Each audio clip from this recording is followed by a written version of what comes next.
Hello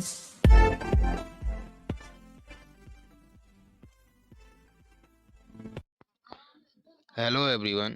आज की video में हम बात करने वाले हैं अप्रैल मंथ के टॉप 100 करेंट अफेयर्स के बारे में, जो काफ़ी महत्वपूर्ण है किसी भी एग्जाम के दृष्टिकोण से। बिना हम समय को गवाए हुए अपनी वीडियो को शुरू करते हैं। चलिए शुरू करते हैं अपनी वीडियो को। ये करेंट अफेयर, पहला सवाल है, बर्लिन ग्रैंड प्रिक्स 2021 का खिताब किसने जीता? तो लुइस हैमिल्टन ने जीता। अब हम बहरीन के बारे में कुछ बता दें। बहरीन का जो एरिया है वो 717 वर्ग किलोमीटर स्क्वायर है। यहाँ की जो मुद्रा है उसका नाम है दिनार, और 2002 में यहाँ पे महिला को वोट देने का अधिकार दिया गया है। यानी कि लुइस हैमिल्टन यहाँ ग्रैंड प्रिक्स 2021 जीता, और इसका बहरीन का एरिया 717 वर्ग किलोमीटर, और इसकी मुद्रा का नाम है दिनार। चलते अगले क्वेश्चन की तरफ। अपना पहला क्वेश्चन है, 5 अंतर्राष्ट्रीय एयरपोर्ट वाला भारत का पहला राज्य बन गया है यूपी। यूपी जो है, यूपी 5 अंतर्राष्ट्रीय एयरपोर्ट वाला भारत का पहला राज्य बन गया है। यूपी का राज्यपाल है आनंदीबेन पटेल, और यहाँ के मुख्यमंत्री है योगी आदित्यनाथ। तीसरा क्वेश्चन है, किस मराठी लेखक को सरस्वती सम्मान 2020 से सम्मानित किया गया? शरण कुमार लिम्बांबे को मराठी राइटर को सरस्वती सम्मान 2020 से सम्मानित किया गया है, जिनकी पुस्तक थी सनातन। सनातन के लिए उन्हें यह पुरस्कार मिला, और सनातन पुस्तक जो है यह 2018 में प्रकाशित की गई थी। तो ये बातें आपको याद रखनी है। चलते अगले क्वेश्चन की तरफ। लॉन्च पुस्तक नेम्स ऑफ द वुमेन के लेखक कौन थे? तो इसका आंसर होगा जीत थाइल। पांचवा क्वेश्चन है, किसके द्वारा लिखित पुस्तक एग्जाम वॉरियर्स का नया संस्करण लॉन्च किया गया? पीएम नरेंद्र मोदी के द्वारा। छठा नंबर सवाल है, 51वें दादा साहब फाल्के पुरस्कार से किस अभिनेता को सम्मानित किया गया? तो इसका आंसर होगा रजनीकांत। रजनीकांत को दादा साहब फाल्के पुरस्कार से सम्मानित किया गया। चलते अगले क्वेश्चन की तरफ। World economic forum gender gap सूचकांक 2021 में भारत किस स्थान पर रहा? तो भारत में का इनमें स्थान था 140वां, जबकि इनमें पहले नंबर पे था ये आइसलैंड। आइसलैंड जो था इसमें पहले नंबर पे था। तो इस बात को आप याद रखना है कि भारत किस स्थान पे। तो भारत है 140वें, जबकि फर्स्ट पे कौन है? फर्स्ट पे अपना आइसलैंड। उसके बाद अगला क्वेश्चन है, 2 हरित ऊर्जा कुशल शहर बनाने वाला देश का पहला राज्य कौन सा बना? तो यह है बिहार। बिहार के अभी जो मुख्यमंत्री है वो है नीतीश कुमार, जबकि यहाँ के जो राज्यपाल है वो कौन है? राज्यपाल है यहाँ के फागू चौहान। फागू चौहान यहाँ के राज्यपाल, और यहाँ की राजधानी पटना है। चलते अगले क्वेश्चन की तरफ। लॉन्च पुस्तक wild and wilful tales of 15 iconic Indian species के लेखक कौन है? तो ये है Neha Sinha. Neha Sinha wild and wilful tales of 15 iconic Indian species के लेखक है। उसके बाद एक और बढ़िया सा बुक है माई म्यूजिक माई लाइफ, इसके रचयिता कौन है? रविशंकर। ये याद रखना आपको। कर्मचारी राज्य बीमा निगम ESIC का फुल फॉर्म होता है एम्प्लॉयज स्टेट इंश्योरेंस कॉरपोरेशन। के महानिदेशक पद पर किसे नियुक्त किया गया? तो इसका आंसर है मुखमित S भाटिया। ये जो कर्मचारी राज्य बीमा निगम है इसका मुख्यालय कहाँ है? ये है नई दिल्ली में। नई दिल्ली में है इसका मुख्यालय। चलते अगले क्वेश्चन की तरफ। 11 नंबर सवाल है, अंतर्राष्ट्रीय बाल पुस्तक दिवस कब मनाया गया? 2 अप्रैल 2021 को मनाया गया अंतर्राष्ट्रीय बाल पुस्तक दिवस। ये जो शुरू किया जाता है ICBD के द्वारा किया जाता है। इस बार 2021 का थीम था द म्यूजिक ऑफ वर्ड। इस बार की थीम थी इसकी अंतर्राष्ट्रीय बाल पुस्तक दिवस की। चलते 12 नंबर क्वेश्चन की तरफ। अंतर्राष्ट्रीय बाल शिक्षक दिवस 2021 का विषय क्या रखा गया? वही सवाल आ गया, वही इसका आंसर हो जाएगा द म्यूजिक ऑफ वर्ड्स। ये वही सवाल है जिनका डिस्क्रिप्शन हमने 11 नंबर सवाल में दिया था। तो चलिए चलते अगले सवाल की तरफ। अगला सवाल है अपना 13। ब्रिटानिया कंपनी के अतिरिक्त निदेशक के रूप में किसे नियुक्त किया गया है? तो इसका आंसर हो जाएगा उर्जित पटेल। उर्जित पटेल पूर्व के RBI गवर्नर भी रह चुके हैं। तो यह बात आपको याद रखनी है। चलते हैं 14 नंबर क्वेश्चन की तरफ। 14 नंबर सवाल है, पश्चिमी घाट के अनुसंधान दल ने किस जीव की नई प्रजाति की खोज की है? तो वो है तितली। और पश्चिमी घाट में हम आपको बता दें कि इसमें 6 राज्य है। कौन कौन से वे 6 राज्य है इसको ध्यान से रखिएगा। तमिलनाडु हो गया, कर्नाटक हो गया, केरल हो गया, गोवा हो गया, महाराष्ट्र और गुजरात हुआ। तो इन सभी बातों को आप याद रखिए। चलते अगले क्वेश्चन की तरफ। 15 नंबर सवाल है, आरबीआई ने 1 अप्रैल को अपना कौन सा स्थापना दिवस मनाया? तो इन्होंने अपना स्थापना दिवस मनाया 86वां। तो इसका गठन कब हुआ था? 1 अप्रैल 1935 को इसका गठन हुआ था आरबीआई का। और ये किस आयोग की अनुशंसा पर हुआ था? तो ये यंग हिल्टन आयोग की अनुशंसा पर इसका गठन किया गया था। और इसका मुख्यालय 1937 में कलकत्ता स्थानांतरित कर दिया गया था। और पहले इसका मुख्यालय कलकत्ता था, और लेकिन 1937 में इसका मुख्यालय मुंबई में स्थानांतरित कर दिया गया था। किस राज्य के राज्यपाल को कलिंग रत्न पुरस्कार 2021 से सम्मानित किया गया? तो आंध्र प्रदेश के राज्यपाल को, आंध्र प्रदेश के राज्यपाल कौन है? किस राज्यपाल को मिला? तो वे थे विश्वभूषण हरिश्चंद्रन को मिला कलिंग रत्न पुरस्कार 2021।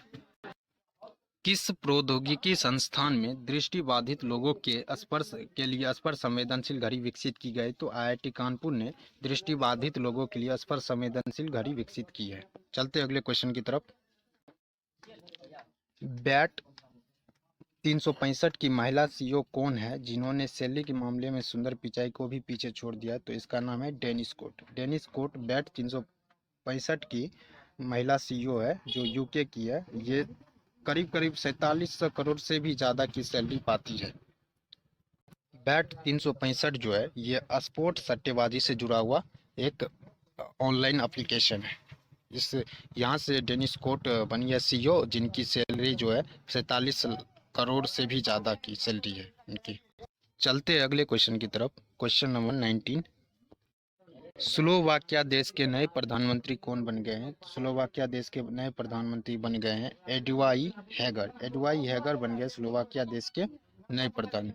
स्लोवाकिया देश है, यह देश जो स्लोवाकिया है यह है मतलब यूरोप का कंटिनेंट का एक देश है, जिनकी राजधानी ब्रातिस्लावा है। और चलते अगले क्वेश्चन की तरफ।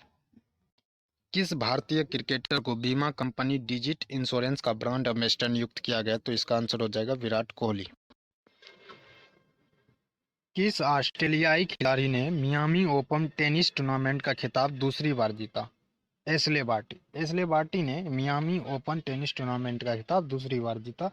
इसमें उन्होंने अमेरिका की सेल्बी रोजर्स को हरा के ये खिताब अपने नाम किया। और 1978 के बाद से अब तक ऑस्ट्रेलिया की कोई भी खिलाड़ी इस खिताब को नहीं जीत पाया, केवल एशले बार्टी को छोड़कर। तो चलते अगले क्वेश्चन की तरफ। अगला क्वेश्चन है अपना, यूपीआई पर 1 बिलियन लेन देन को पार करने वाली पहली कंपनी कौन बनी? तो वो है फोन पे। फोन पे जो है वो यूपीआई की लेन देन को मतलब 1 बिलियन लेन देन को पार करने वाली पहली कंपनी बन गई है। अब फोन पे के बारे में हम बात कर ले कि फोन पे एक डिजिटल वॉलेट की तरह कार्य करता है, जिसमें हम आप बैंक क्रेडिट ये सब फलना चिलना कर सकते हैं। और उसके बाद इसका जो मुख्यालय है बेंगलोर में है। 2005 में यह स्थापित किया गया था। और इसका जो स्थापना में सहायक थे वे थे समीर निगम, राहुल चारी एंड बुर्जियन इंजीनियर। ये तीनों सहायक थे इसके स्थापना में। चलते अगले क्वेश्चन की तरफ। भारत सरकार ने किस देश के छात्रों के लिए मुक्ति जोधा छात्रवृत्ति योजना शुरू की है? तो वो देश है भारत ने बांग्लादेश के छात्रों के लिए मुक्ति जोधा छात्रवृत्ति योजना शुरू की। बांग्लादेश की राजधानी कहाँ पे है? ये तो ढाका में है। और इसकी प्रधानमंत्री है शेख हसीना। और ये 8वां विश्व का सबसे अधिक आबादी वाला देश है, जिसकी आबादी 16.4 करोड़ से भी ज़्यादा है। और इसका राष्ट्रगान अमार सोमार बांग्ला है। और इस समय बांग्लादेश के राष्ट्रपति अब्दुल हामिद है। चलते अगले क्वेश्चन की तरफ। किसे 30वें जीडी बिरला पुरस्कार से सम्मानित किया गया? तो सुमन चक्रवर्ती को 30वें जीडी बिरला पुरस्कार से सम्मानित किया गया। अगला सवाल है, किस राज्य के गृह मंत्री ने भ्रष्टाचार के आरोपों के बाद अपने पद से इस्तीफा दे दिया? तो वो इस्तीफा दिया महाराष्ट्र के गृह मंत्री ने।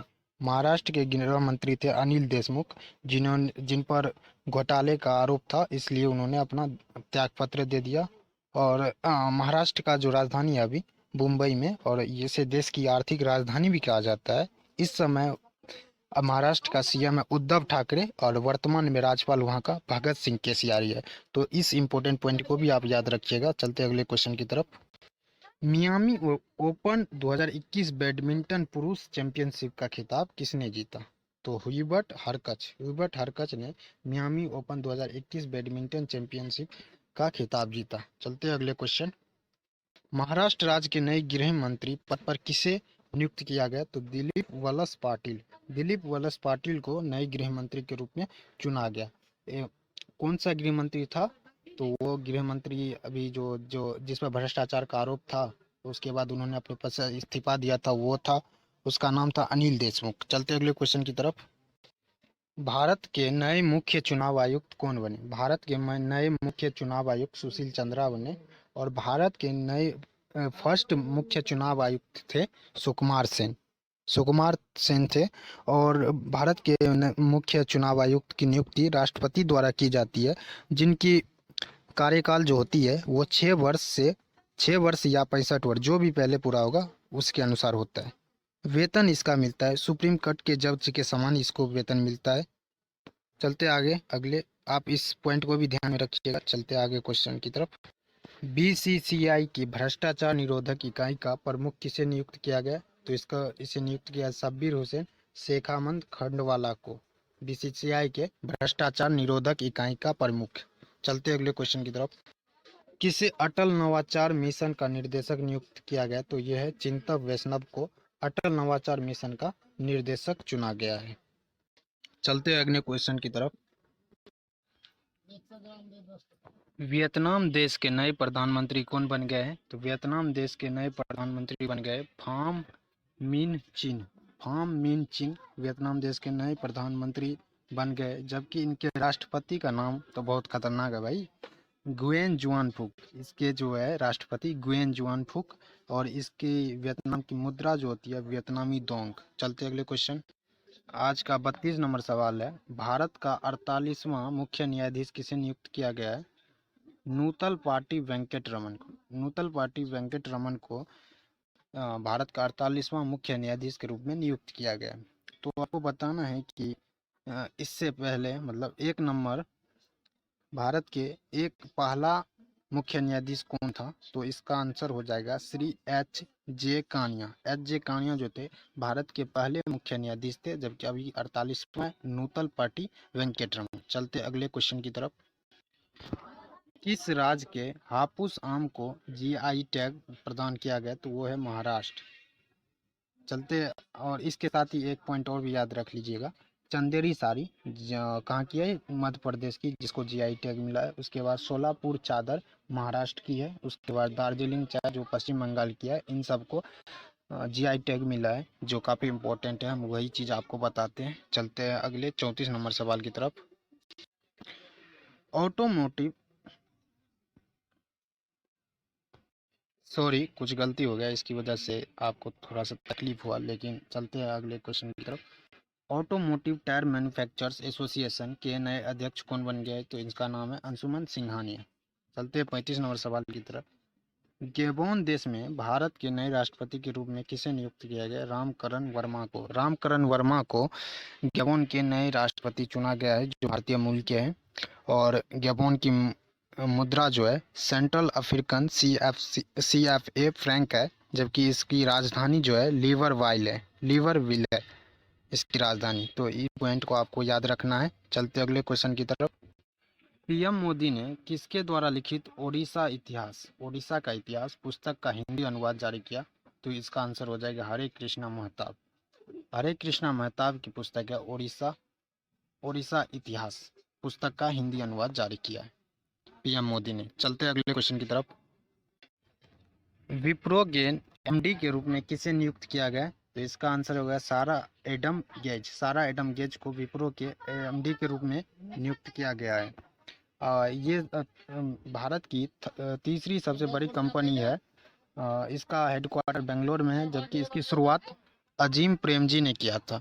तो ये पॉइंट आपको याद रखना है। वैज्ञानिकों ने नए जीवित रोबोट बनाने के लिए किस जंतु की स्टेम कोशिका का उपयोग किया है? तो वैज्ञानिक ने मेढक की स्टेम कोशिका की यूज करके जीवित रोबोट बनाने के लिए किया। चलते 39वां नंबर सवाल के लिए। ओलंपिक में के लिए क्वालिफाई करने वाली पहली भारतीय महिला कौन बनी? तो ये नेत्रा कुम्मन जो थे वो ओलंपिक के लिए क्वालिफाई करने वाली पहली भारतीय महिला बन गई। चलते अगले क्वेश्चन। डॉक्टर फतीम जकारिया का निधन हुआ। वह एक प्रसिद्ध क्या थी? वह एक पत्रकार थी। किस प्रौद्योगिकी संस्थान में 1 घंटे में डेंगू का पता लगाने वाला उपकरण विकसित किया गया? तो IIT दिल्ली ने 1 घंटे में डेंगू का पता लगाने वाला उपकरण विकसित किया। अगला सवाल है, अमेरिकी पुरुष हॉकी टीम का नया कोच कौन बन गया? अमेरिकी पुरुष हॉकी टीम का नया कोच बन गया जो हरेंद्र मिश्र, जो भारतीय मूल की है। चलते अगले क्वेश्चन की तरफ। किसने एग्जाम वॉरियर्स नामक पुस्तक का विमोचन किया? तो ये PM मोदी ने एग्जाम वॉरियर्स नामक पुस्तक का विमोचन किया। 44वां नंबर सवाल है, ओलंपिक के लिए क्वालिफाई करने वाली पहली भारतीय महिला नाविक कौन बनी? नेत्रा कुमानन। नेत्रा कुमानन जो थी पहली भारतीय महिला नाविक थी जो क्वालिफाई की ओलंपिक के लिए। चलते अगले क्वेश्चन, क्वेश्चन नंबर 45। किसने सबसे तेज एकल साइकिल में 2 गिनीज वर्ल्ड रिकॉर्ड तोड़े हैं? तो लेफ्टिनेंट कर्नल भारत पन्नू। किसे देवी शंकर अवस्थी पुरस्कार 2020 से सम्मानित किया गया? तो इसका नाम है आशुतोष भारद्वाज। आशुतोष भारद्वाज को देवी शंकर अवस्थी पुरस्कार 2020 से सम्मानित किया गया। अगले क्वेश्चन की तरफ बढ़ते हैं। किसने दुनिया का पहला माइक्रो सेंसर आधारित विस्फोटक ड्रेस डिटेक्टर नैनोस्फियर लॉन्च किया? तो ये रमेश पोखरियाल निशंक ने दुनिया का पहला माइक्रो सेंसर आधारित विस्फोटक trace detector nano sprinkler launch की। भारत और किस देश के बीच ऑनलाइन क्रिकेट टूर्नामेंट आयोजित कराया गया? तो ये भारत और अमेरिका के बीच ऑनलाइन क्रिकेट टूर्नामेंट का आयोजन किया गया। चलते अगले क्वेश्चन की तरफ। किस महान कवि की तप्त स्थली का नाम महमूदपुर से बदलकर परासौली कर दिया गया? तो ये सूरदास की तप्त स्थली थी जिसका नाम था महमूदपुर, अब उसका नाम हो गया परसौली।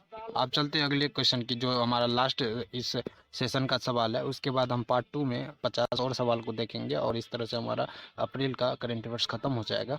चलते अगले क्वेश्चन की तरफ। किस संयुक्त अरब अमीरात की पहली अंतरिक्ष यात्री कौन बनी? तो नौरा अल मतुरसी। नौरा अल मतुरसी जो थी संयुक्त अरब अमीरात की पहली महिला अंतरिक्ष यात्री बन गई। कैसा लगा हमारा ये सेशन? आशा है आपको यह वीडियो पसंद आया होगा। अगर पसंद आता है तो आप हमारी वीडियो को लाइक कर दें, हमारे चैनल को सब्सक्राइब कर दें तथा कमेंट जरूर करें कि आपको ये वीडियो कैसा लगा। चाहे आपको बुरा लगा तो बुरा लिखिए, अच्छा लगा तो अच्छा लिखिए, लेकिन लिखिए ज़रूर, तब ताकि हम अपने वीडियो को और इम्प्रूव कर सकें। तो चलिए मिलते हैं अगले सेशन में। धन्यवाद।